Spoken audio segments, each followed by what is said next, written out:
Bonjour, on va vérifier qu'on soit bien en direct. Bonjour tout le monde. Bonjour.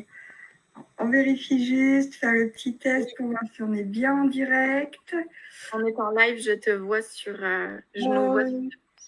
C'est bien parce que moi je ne nous vois pas. Donc bon, donc moi je suis Nathalie, je suis la créatrice de la page. J'ai beaucoup travaillé avec les lunes, et avec la lune surtout. Et au mois de mars, j'ai rencontré Laurie en suivant le programme Momentum. Et je me suis mise à suivre ses conseils parce que j'étais vraiment brassée à ce moment-là et j'avais besoin de reprendre un ancrage, de me retrouver avec moi et de suivre des conseils. Et des conseils à partir de mes ressentis.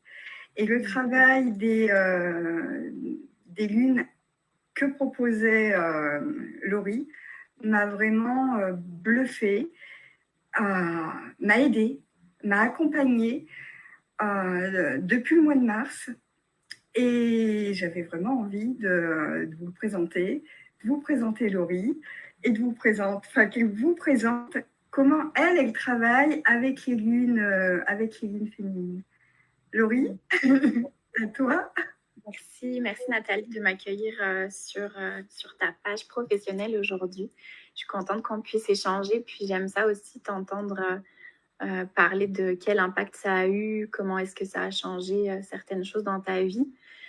Puis donc voilà, pour me présenter rapidement, mais aujourd'hui on fait un live avec Nathalie pour vous parler des cycles et des relations en fait. Comment est-ce que nos états émotionnels et relationnels se manifestent dans chaque phase de notre cycle, et c'est quelque chose de très intéressant. Donc moi c'est Lauriana, je suis accompagnante des rythmes de la femme, des étapes de transition, de changement de la femme, des premières menstruations, donc des premières lunes, jusqu'aux dernières lunes quand on passe en post-ménopause. Et donc avec toutes ces transitions, on aborde la fertilité, on aborde la grossesse, le postpartum, les rituels, etc. Donc vraiment tout ce qui concerne la santé féminine, le bien-être, l'équilibre par rapport à notre cyclicité. Donc aujourd'hui, on vient parler des cycles et des relations. Et puis, Nathalie, c'est une femme qui est ménopausée ou ménopausée, qu'on appelle femme accomplie dans mon jargon professionnel. C'est beaucoup plus joli que ménopausée. C'est sûr. Femme accomplie, ça signifie qu'on a passé tous les cycles de notre vie féminine et qu'on a reçu tous les apprentissages et les cadeaux, même si le chemin n'est pas terminé, même si on peut toujours apprendre et se transformer jusqu'à la fin de notre vie. Mais on accomplit comme un cycle où tous les archétypes ont défilé dans notre vie. Donc la jeune fille, la mère, peu importe qu'on ait eu ou pas des enfants, qu'on ait enfanté ou pas, l'enchanteresse en périménopause et puis la crone ou la femme sage en ménopause.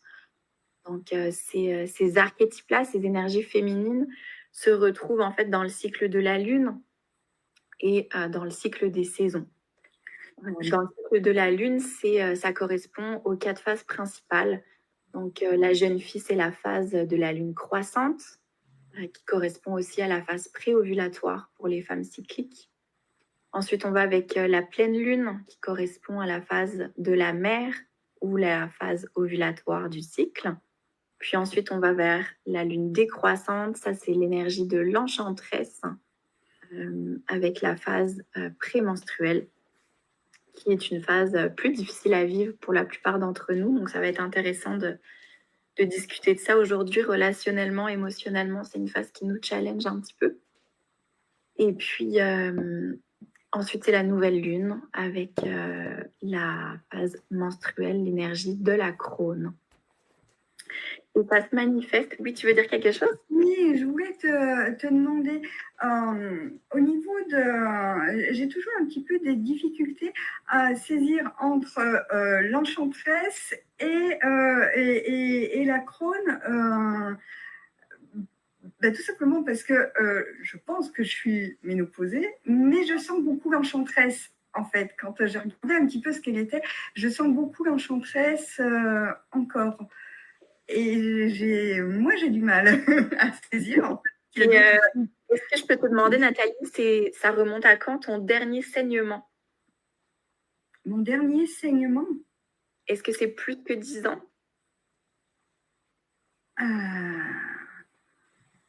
J'ai eu un saignement l'année dernière, mais la gynéco, elle m'a dit que c'était un saignement d'anniversaire. Ouais, J'ai trouvé ça assez intéressant parce que c'était l'anniversaire de quand ça pouvait s'être arrêté. Et je ne sais pas, puisque comme j'avais un implant contraceptif, réellement mon dernier saignement, je ne sais absolument pas quand il était. J'ai juste mes tests. Ouais, mais tu vois, si déjà l'année dernière, il y a encore eu des écoulements sanguins, c'est que tu ne serais pas dans l'énergie de la crône. Ah, mais tant mieux.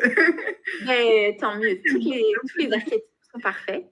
Elle me va bien l'enchantresse. Je trouvais qu'elle me correspondait mieux aussi par rapport à ce que tu avais expliqué. Donc voilà, je t'ai coupé. On a fait un petit...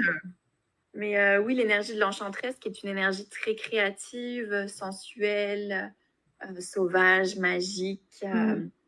On est beaucoup dans la réceptivité de tout ce qu'on veut mettre en place. C'est comme une nouvelle période de notre vie aussi, l'énergie de l'enchantresse.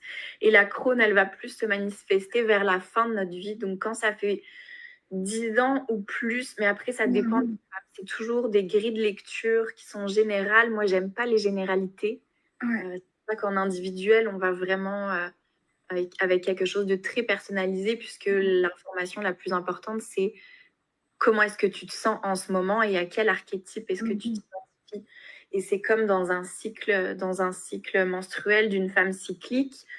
C'est pas parce que elle est dans sa phase préovulatoire qu'elle se sent dans l'énergie de la jeune fille. Ça se peut que les énergies de la phase menstruelle la suivent un peu plus longtemps que d'autres et que cette phase-là, elle se manifeste 1 ou 2 jours seulement. Donc voilà, il y a plein de choses à vraiment là-dedans. C'est vraiment une écoute de soi. Ouais, une écoute de son corps. De son corps. De ses émotions, de son énergie. Donc c'est vraiment ça, en fait, le cœur de mon accompagnement, c'est de reconnecter à tout ça, à ses dons, à ses besoins, à ses attentes, en fonction de chacune de ces phases, que ce soit les étapes de notre vie ou les phases de notre cycle, ou les énergies lunaires, ou les énergies de la Terre. Je parlerai de tout ça plus en profondeur, justement, dans la conférence que je lancerai, puis je vous en parlerai à la fin de ce live-là. Mais déjà, pour aborder justement les relations et vous donner des indications, des petits conseils qui vous permettent de repérer et peut-être d'améliorer justement les relations, la communication, comment on interagit avec l'autre en fait. Donc moi, je fais des parallèles entre, justement, comme je l'ai dit, les phases du cycle et les phases lunaires. Ça veut dire que ce que je vais vous transmettre, ça correspond autant pour la femme qui est cyclique, on va prendre sa phase menstruelle, donc de toutes les phases du cycle, pas juste les menstruations. Et pour une femme qui n'a plus de cycle, par exemple, parce qu'elle n'a plus d'utérus, parce qu'elle est ménopausée, parce qu'elle est sous contraception, on peut bien sûr écouter le corps en premier, mais aussi aller se référer aux phases de la lune, puisque c'est la même énergie. Donc moi, je vais parler des énergies archétypales, et ces énergies-là, c'est les énergies du cycle et les énergies de la lune. Voilà. Et je sais que ça peut être des nouvelles choses pour plusieurs d'entre vous, donc prenez ce qui vous parle et puis réécoutez plus tard ou laissez aller ce qui ne vous parle pas, tout simplement. Mais déjà, on commence avec la première phase de notre cycle qui est donc la crône, la menstruation ou la nouvelle lune, puisque c'est à partir de la nouvelle lune qu'on enchaîne un nouveau cycle ou à partir des menstruations. Dans cette période-là, naturellement, notre corps est plus fatigué, nos énergies mentales sont au plus bas également.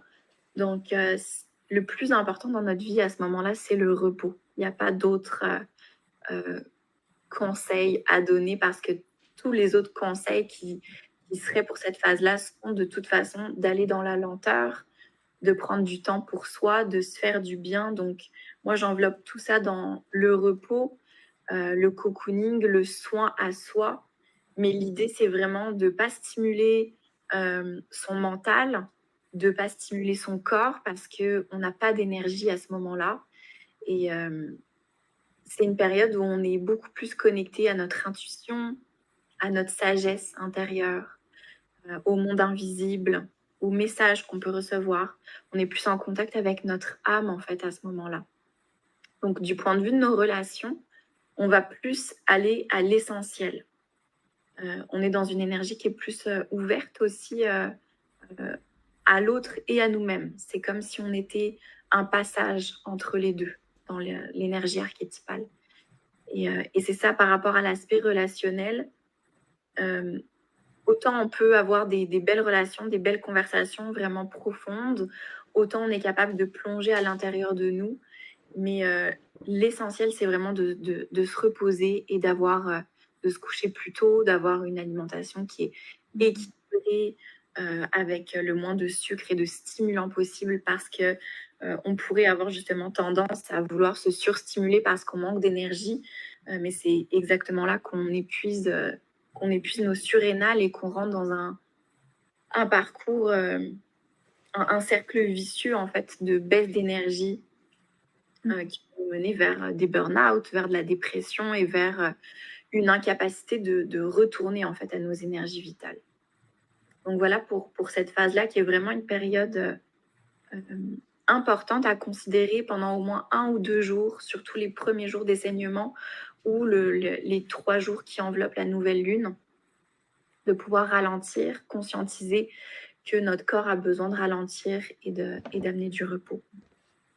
Et ça nous prépare à la phase suivante, la phase de la jeune fille, où c'est le moment où l'énergie remonte, la lune croissante, la phase préovulatoire.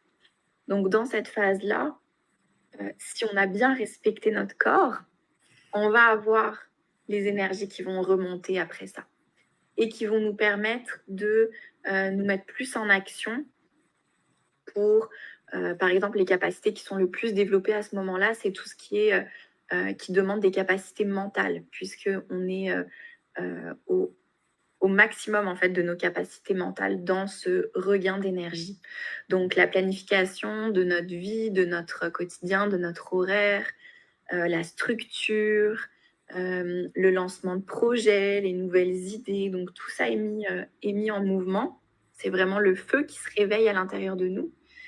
Et au niveau de nos relations, c'est important de savoir que c'est une période où naturellement on est plus dans notre ego. Alors c'est pas mauvais d'être dans notre ego parce qu'on en a besoin pour se réaliser en tant qu'individu incarné et séparé de la source. Donc si on est séparé, c'est parce qu'on a besoin de nous concentrer sur notre individualité aussi dans cette phase-là. Donc c'est bon de savoir que peut-être c'est pas le meilleur moment pour avoir des discussions de connexion, de relations sociales. On va plus privilégier ça justement dans la phase suivante. Mais ça ne veut pas dire que c'est impossible, ça ne veut pas dire qu'on ne communique pas avec notre entourage. Ça veut juste dire qu'on va être plus attentive dans notre manière de parler ou dans nos besoins, de savoir que c'est plus important de nous nourrir en premier à ce moment-là, de nous prioriser, parce qu'on va avoir un peu la tête dans le moi. Qu'est-ce qui est important pour moi? Comment je réponds à mon besoin, à ce que j'ai le goût de faire, le désir d'accomplir. Et du coup, si on part dans des choses qui sont plus collectives, on pourrait peut-être être un peu trop directe, un peu trop franche, dire des choses qui vont peut-être être perçues comme de la froideur émotionnelle, par exemple. Ça se pourrait que ça se manifeste comme ça. Mais bien sûr, ça dépend de ta personnalité, ça dépend de qui tu es aussi, mais c'est juste de faire attention à ça, parce que ça pourrait laisser paraître que on n'est pas vraiment connecté à l'autre, on est plus centré sur nous. Donc, on va favoriser justement des activités qui vont être centrées sur nous. Et dis-moi, Laurie, est-ce que ça peut être le moment pour prendre sa place, justement, quand on a un peu des difficultés à prendre sa place? Est-ce que ce moment-là, c'est dans ce moment-là où on va commencer à pouvoir se dire, eh bien, voilà, je veux me poser comme ça, je veux me positionner comme ça? Parce que c'est le moment où on a le plus de confiance en nous, où sky is the limit, on a confiance en nos rêves, on a confiance en nos projets.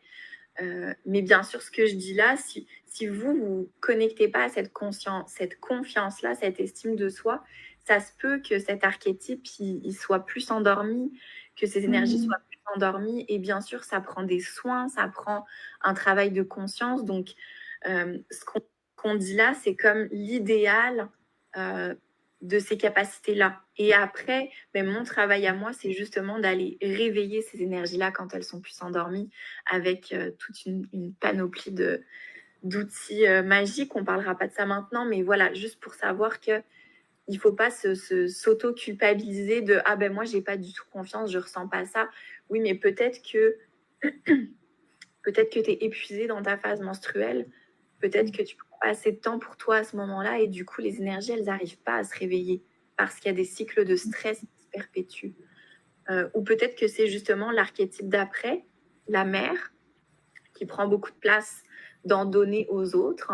Et du coup, toi, tu es un peu plus mise de côté parce que cette énergie-là n'est pas réveillée. Donc, voilà.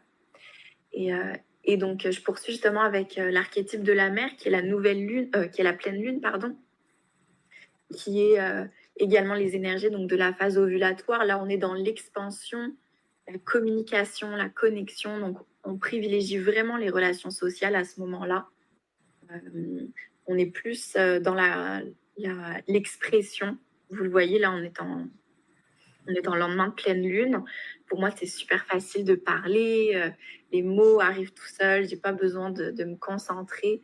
Alors que peut-être la semaine prochaine, dans les autres échanges que je vais avoir, ça se peut que je sois plus lente. Mon discours va être un peu plus troublé ou confus. Donc, tout ça, ça fait partie de notre vie cyclique, justement.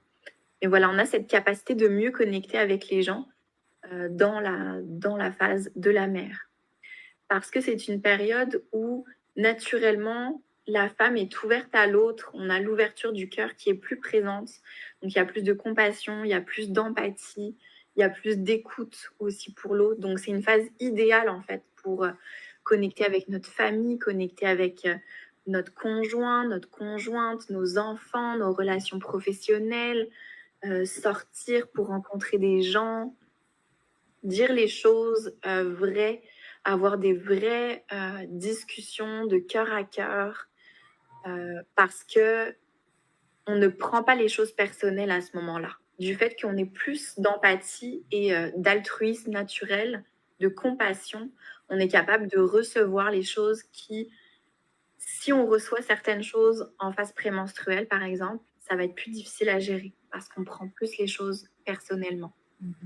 Donc, on favorise vraiment les relations sociales à ce moment-là.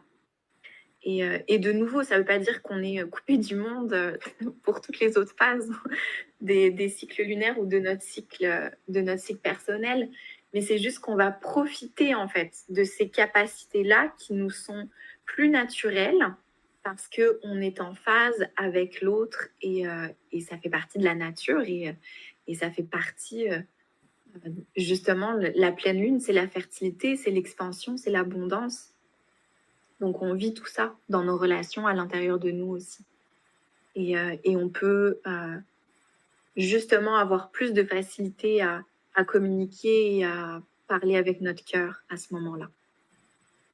Voilà. Puis dans notre sexualité aussi, ça se transpose du fait que, par exemple, dans cette période-là, on a plus envie d'une sexualité qui va être vraiment d'égal à égal, dans l'amour, peut-être le romantisme, je ne sais pas comment le dire, vous mettrez les mots que vous voulez, mais plus comme Non, mais le romantisme, c'est pas le bon mot. Ça serait plus comme l'amour inconditionnel de donner-recevoir à ce moment-là.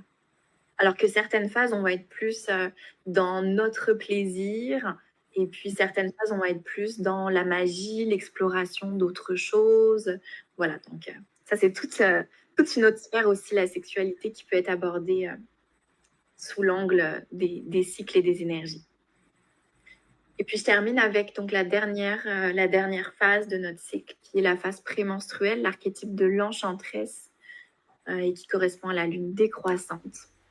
Et moi, j'aime beaucoup cet archétype-là parce que c'est une énergie qui est très porteuse de créativité, de magie. On est plus attiré à ce moment-là vers les choses féminines, la beauté, amener de la beauté dans notre espace, dans notre maison, ranger les choses, faire du ménage, faire du tri, libérer l'espace. On a besoin de place, on a besoin d'espace, on a besoin de se sentir bien en fait dans notre environnement, que ça corresponde à notre énergie. Donc c'est toutes des choses qu'on peut mettre en place à ce moment-là. Et du point de vue de nos relations, on va être plus prudente dans notre communication à ce moment-là. Parce que c'est une phase qui est teintée de pics d'énergie, de l'énergie très haute, de l'énergie très basse. Et ça peut se manifester avec tout d'un coup, j'ai envie de faire ça, je le fais tout de suite parce que ça se peut que dans 1 heure, j'ai plus du tout l'énergie. Ou tout d'un coup, j'ai plein de créativité, donc je vais en profiter pour faire peut-être ce projet-là ou cette tâche-là qui traîne depuis quelques jours parce que ça vient pas. Et là, à ce moment-là, ça vient. Et du coup, dans nos relations, dans notre communication, le fait qu'on ait besoin d'espace et qu'on ait besoin d'entamer en fait notre descente pour nous préparer à la phase plus sombre de notre cycle, donc la nouvelle lune et la phase de menstruation, on a besoin de commencer à ralentir. On a besoin de descendre les marches de ce labyrinthe qui nous amène un peu plus dans l'obscurité chaque jour, avec l'obscurité de la lune qui décroît et qui nous rapproche de nous et de notre intériorité. Et donc cette phase-là, elle est essentielle justement pour préparer ce détachement du monde matériel pour revenir à nous. Et du coup, dans nos relations, si on ne nomme pas qu'on a besoin de cet espace-là, si on ne nomme pas qu'on a besoin d'être un peu plus seul, si on ne nomme pas qu'on commence à être plus fatigué et que du coup, peut-être pour une maman, ça se manifesterait avec un débordement de tâches quotidiennes, de tâches ménagères, limite l'envie de tout abandonner parce qu'on est fatigué, on est débordé, on est submergé. Donc tout ça, c'est des choses qui arrivent parce que justement, on continue de vouloir fonctionner sur le même rythme et ce n'est pas possible. Parce que physiquement et psychiquement, notre corps nous demande de ralentir. Donc cette phase-là, elle est essentielle pour nous permettre de vraiment nommer nos besoins, prendre plus d'espace, avoir plus de temps seul pour éviter... je donne plein d'exemples qui font partie de ma vie à moi, mais éviter de crier pour un oui, pour un non sur les enfants, se sentir agressé par des remarques au quotidien qu'on prendrait personnellement, alors que l'autre est juste en train de exprimer son avis ou donner son opinion, puis c'est juste un partage que l'autre nous fait. Et nous, on peut tout de suite se sentir attaqué à ce moment-là, parce que c'est comme si tous les problèmes se déposaient sur nos épaules. Et justement, quand on a cette conscience-là que c'est normal de vivre ça, et justement, on va se préparer à rentrer dans cette phase pour vivre moins de stress, pour se mettre moins de choses à accomplir, une chose à la fois, se concentrer sur ce qui est le plus important, afin de progressivement rentrer dans notre phase de nouvelle lune ou de menstruation. Et voilà pour un petit aperçu de comment ça peut se manifester dans nos relations de femmes. Oui, j'ai suivi un peu enfin, j'ai suivi tes conseils et j'ai vu vraiment la différence quand je m'écoutais et que je disais que j'avais besoin de temps. Euh, En tous les cas, pour moi, c'était bénéfique de poser les choses. Euh, ça me, ça m'a vraiment permis de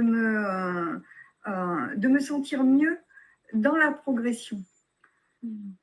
D'écouter ces phases, ne serait-ce que pour moi. Je n'étais pas toujours suivi ce que je demandais, mais au moins, moi, j'avais exprimé les choses et j'étais calée. Et ça me permettait à certains moments d'être plus douce ou d'être plus ferme. Mais ça m'a vraiment permis d'adapter mes comportements. Ouais, Et de poser tes limites, en fait, pour vraiment te respecter. voilà. Et j'ai vraiment senti ce respect de moi grandir. Euh, et je pense que, sincèrement, je pense que le travail avec les lunes a été pour beaucoup parce que quand on fait ce travail-là, on s'oblige à s'écouter et on s'investit dedans. Donc, du coup, comment on s'oblige à s'écouter? On s'écoute. Et il y a forcément tout de suite tout de suite, où ça prend des fois un petit peu de temps, mais des résultats, en fait. Oui. Oui, parce qu'on prend conscience des choses, donc les énergies se mettent en place pour répondre à ça et s'aligner justement avec. Voilà, ça s'enchaîne. Ça s'enchaîne bien. Donc Merci. voilà, j'espère que vous avez apprécié. S'il y en a qui ont des questions suite à ce live avec Nathalie, n'hésitez pas à commenter. Je viendrai répondre s'il y a des questions. Ça me fera plaisir de vous donner des pistes. Et puis, ça m'amène donc à vous inviter pour celles qui veulent plonger plus en profondeur et puis rentrer dans une expérience plus transformatrice pour vraiment aller voir cette roue des cycles féminins, comment est-ce que ça impacte notre vie quotidienne dans plusieurs sphères, que ce soit, on a parlé un peu aussi de la sexualité, que ce soit dans notre travail, que ce soit dans nos objectifs personnels, dans notre bien-être. Je vais aller vous donner des outils concrets pour naviguer dans ces transitions-là de phase, pour adapter plus son alimentation, avoir des plantes qui nous soutiennent, des huiles essentielles qui nous soutiennent dans chaque phase de notre cycle, chaque phase lunaire. Fait qu'on va faire un travail ensemble plus approfondi pendant cette conférence-là pour vraiment harmoniser notre quotidien en fonction de nos cycles de femmes. Donc, je vous donne rendez-vous le 10 septembre. Ce sera à 19h, heure de Paris, et à 13h, heure du Québec. C'est une conférence gratuite. Nathalie déposera le lien en dessous de ce live pour aller vous y inscrire. Et puis, vous allez aussi recevoir un workbook, un cahier de travail qui va vous accompagner en fait pendant la conférence.